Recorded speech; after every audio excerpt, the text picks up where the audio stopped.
السلام علیکم ورحمۃ اللہ۔ میں ہوں عمر مصطفی۔ محمدی مسجد پوڈ کاسٹ میں آپ کو خوش آمدید کہتے ہیں۔ آج کے ہمارے مہمان ہیں محمد رومان مصطفی۔ السلام علیکم رومان بھائی، کیسے ہیں مزاج آپ کے؟ جی وعلیکم السلام، الحمدللہ میں ٹھیک ہوں، آپ سنائیں آپ کیسے ہیں؟ جی الحمدللہ میں بھی ٹھیک۔ تو پھر آج کے ہم اپنے موضوع کو آگے بڑھاتے ہیں۔ جی ضرور، شروع کرتے ہیں۔ آج کے اس ایپیسوڈ میں ہم بات کریں گے نبی کریم صلی اللہ علیہ وآلہ وسلم کے بچپن کے واقعات کے بارے، یعنی ان کی 8 سال سے پہلے کی زندگی۔ نبی کریم صلی اللہ علیہ وآلہ وسلم کا بچپن بہت سادہ اور معصومانہ تھا، لیکن اس کے اندر ایسی خوبیاں اور واقعات شامل ہیں جو ہمیں ان کی عظمت اور شخصیت کو سمجھنے میں مدد دیتے ہیں۔ سب سے پہلے ہمیں یہ جاننا ضروری ہے کہ نبی کریم صلی اللہ علیہ وآلہ وسلم کی پیدائش کے بعد ان کی والدہ نے صرف چند دن انہیں خود دودھ پلایا، پھر عرب کے اس وقت کے رواج کے مطابق انہیں ایک دائی کے سپرد کر دیا گیا۔ تو آئیے رومان بھائی سے آگے تفصیلات جانتے ہیں۔ رومان بھائی سب سے پہلے یہ بتائیں ان کا نام کیا تھا؟ حضرت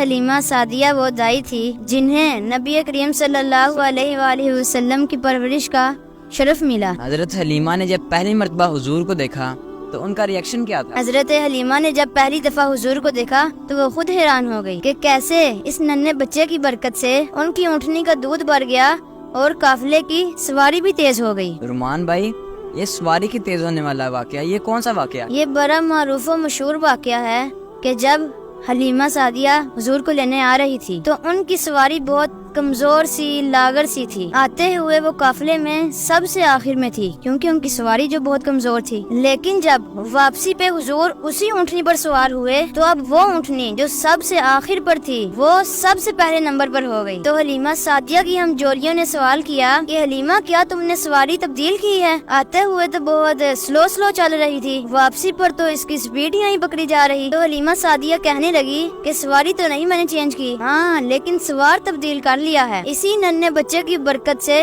میری سواری پہ اتنی جان آ گئی ہے۔ واہ واہ، سبحان اللہ، کیا بات! یقیناً یہ حضور ہی کی برکت تھی کہ اس اونٹنی میں اتنی جان آ گئی، اتنی طاقت آ گئی۔ واقعی یہ تو ایک بڑا ہی عظیم الشان معجزہ۔ اچھا یہ بتائیں کہ حضرت حلیمہ کے گاؤں پہنچنے کے بعد بھی یہ برکتیں جاری رہیں؟ جی بالکل، ان کے گاؤں پہنچنے کے بعد بھی یہ برکتیں جاری رہی۔ بہت سے معجزات کا وہاں پر ظہور ہوا۔ ان کا علاقہ جہاں ہر وقت قحط کا سما رہتا تھا وہ بارشوں اور سبزے سے بھر گیا، ہر طرف چراغاں ہو گیا، ان کے جانور پھلنے پھولنے لگے۔ اللہ اکبر!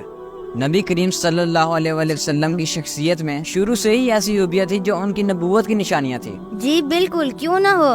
حضرت حلیمہ خود فرماتی ہیں نبی کریم صلی اللہ علیہ وآلہ وسلم بچپن سے ہی دوسروں سے الگ اور ممتاز تھے۔ ایک اور اہم واقعہ ہے جو چراغ والا ہے، جس میں عورتوں نے حضرت حلیمہ سے سوال کیا کہ حلیمہ تو اتنی امیر ہو گئی ہے کہ تو رات کے وقت بھی دیا نہیں بجھا کر سوتی۔ یہ والے واقعے کے بارے میں تو تھوڑا سا بتا دیں۔ جی جب حضور حضرت حلیمہ کے گھر تشریف لائے تو حضور کے نور کی اتنی روشنی ہوئی کہ باقاعدہ حضرت حلیمہ کی ہم جولیوں نے آ کر سوال کیا کہ حلیمہ کون سا ایسا خزانہ تیرے ہاتھ لگا ہے جو تو اتنی امیر ہو گئی ہے کہ تو راتوں کو بھی دیا نہیں بجھا کر سوتی؟ شاید انہوں نے بھی یہی سوچا ہوگا جیسے آج لوگ بجلی کے بلوں سے اتنا تنگ ہیں کہ وہ راتوں کو سوتے ہوئے لائٹ آف کر کے سوتے ہیں۔ شاید انہوں نے بھی کہا ہو کہ کہیں بجلی کا بل زیادہ نہ آ جائے۔ جی ہو سکتا ہے کہ یہی ہو۔ تو حضرت حلیمہ نے اس کے بجائے کہ وہ جواب دیتی اپنی ان سہیلیوں کو ساتھ لیا اور گھر لے گئی، اور حضور اس وقت پنگورے میں آرام فرما رہے تھے اور حضور کی طرف اشارہ کر کر کہا ما کننا نحتاج الی السراج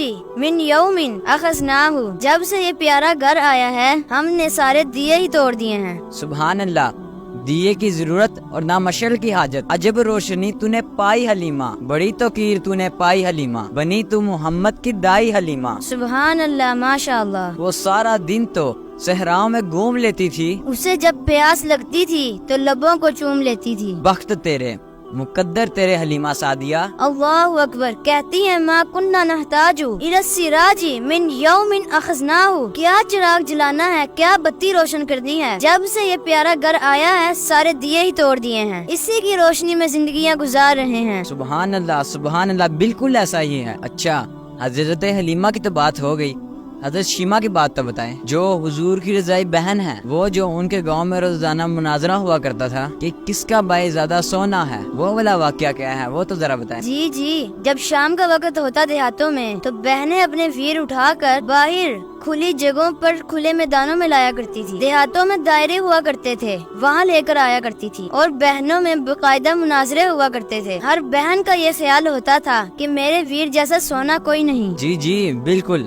ہمارے دیہاتوں کے اندر بھی ہوتا ہے۔ تو بہنیں اپنے ویروں پر قربان جاتی اور کہتی میرا ویر زیادہ سونا ہے۔ باقاعدہ مناظرے ہوتے، اور پھر جس کا ویر واقعی سونا ہو اس کے تو قدم نہیں زمین پر لگتے۔ بنو سعد کے کھلے میدان میں بھی یہی ہوا کرتا تھا۔ کوئی کہتی اس کے رنگ نقوش کو تو دیکھو، کوئی کہتی میرے ویر کی رخسار دیکھو، کوئی کہتی میرے ویر کی آنکھیں تو دیکھو کتنی خوبصورت ہیں۔ اتنے میں حضرت شیما اپنے ویر محمد کو لے کر آتی ہیں۔ واہ واہ، سبحان اللہ، کیسا منظر ہوگا وہ۔ حضرت شیما کہتی تم اپنے ویروں کو دیکھ رہی ہو، ذرا میرے ویر محمد کو تو دیکھو۔ تو آگے سے یک زبان ہو کر ساری سہیلیاں کہتی نہ شیما، تیرے ویر کا تو کوئی مقابلہ نہیں ہے۔ واہ واہ، کوئی مقابلہ، کوئی جوڑ نہیں ہے حضور۔ ایک اور واقعہ بھی ہے جسے ہم شق صدر کے نام سے جانتے ہیں، وہ بھی نبی کریم صلی اللہ علیہ وسلم کا ایک عظیم الشان معجزہ ہے۔ جی بالکل، یہ بھی آپ کی نبوت کی نشانیوں میں سے ایک نشانی ہے۔ حضرت جبرائیل نے نبی کریم صلی اللہ علیہ وآلہ وسلم کے مبارک سینے کو چاک فرمایا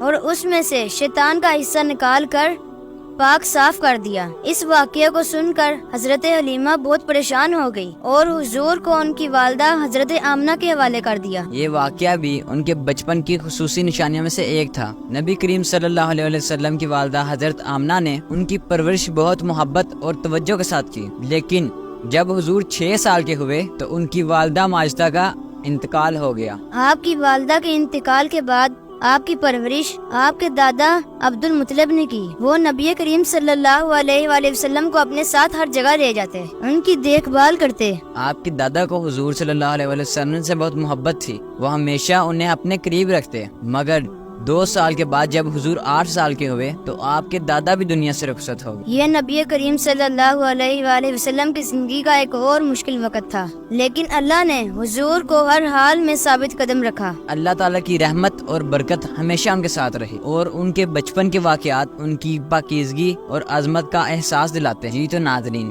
آج کا ہمارا ایپیسوڈ یہیں ختم ہوتا ہے۔ اللہ تعالیٰ ہمیں ان کی تعلیمات پر عمل کرنے کی توفیق عطا فرمائے۔ السلام علیکم علیکم ورحمۃ اللہ۔